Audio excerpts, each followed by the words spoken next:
how do you determine when you're ready to date?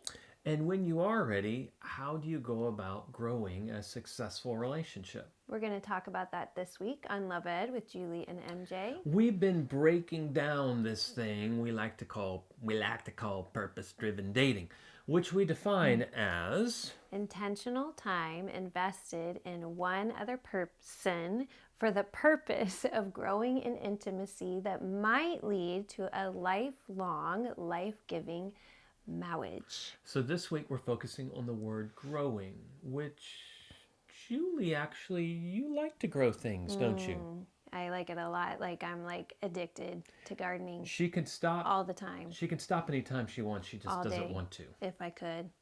Well, Yep. why aren't you out there right now then, liar? Because I'm filming this vlog. This is not my fault.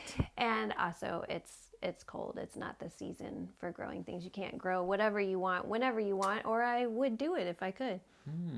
Could the same reality apply to growing the kind of intimacy that might lead to a life-giving, lifelong marriage? In what way? Well, I mean, you know me, and you know I was looking for my first serious relationship in third grade. And yet, even by the time I got to high school, I was barely mature enough to know how to be a good friend. I was just beginning to know who I was. If I could have gotten a girlfriend back then, it would have been a disaster.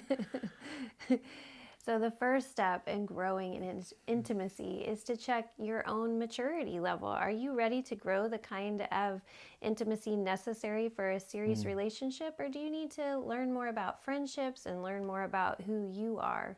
Yeah. And let's go back to the gardening. So the secret to gardening is basically timing. Boom.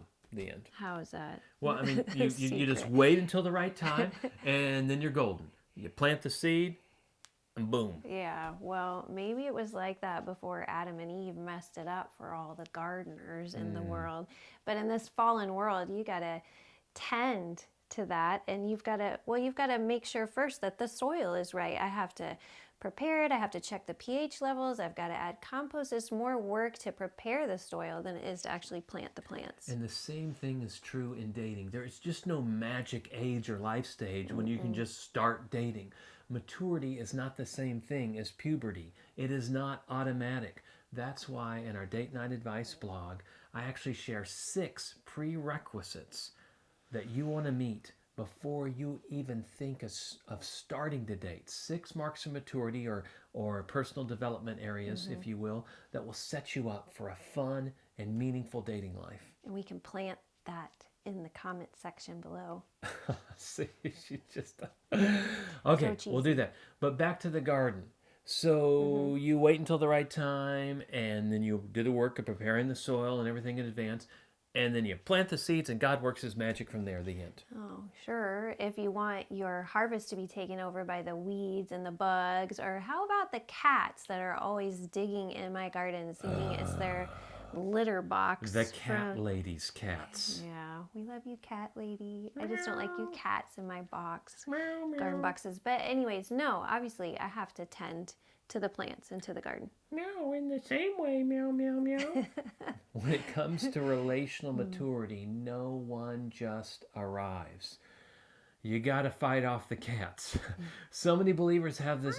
Boy, we're going to get. This might be the first one we get bad comments to. So many believers have this mentality of God's just going to bring the perfect person at the perfect time. And the implication is that when the perfect person at the perfect time arrives, that the relationship's going to be easy. But any long-term relationship, especially a healthy dating relationship, is a lot of work. But the good part about hard work is that there is a benefit. There's a time for the harvest. There's a time for the payoff. And in my gardening, I get wonderful organic vegetables and herbs that I get to enjoy. I share with my family because I'm so sharing, and with the neighbors. Yeah.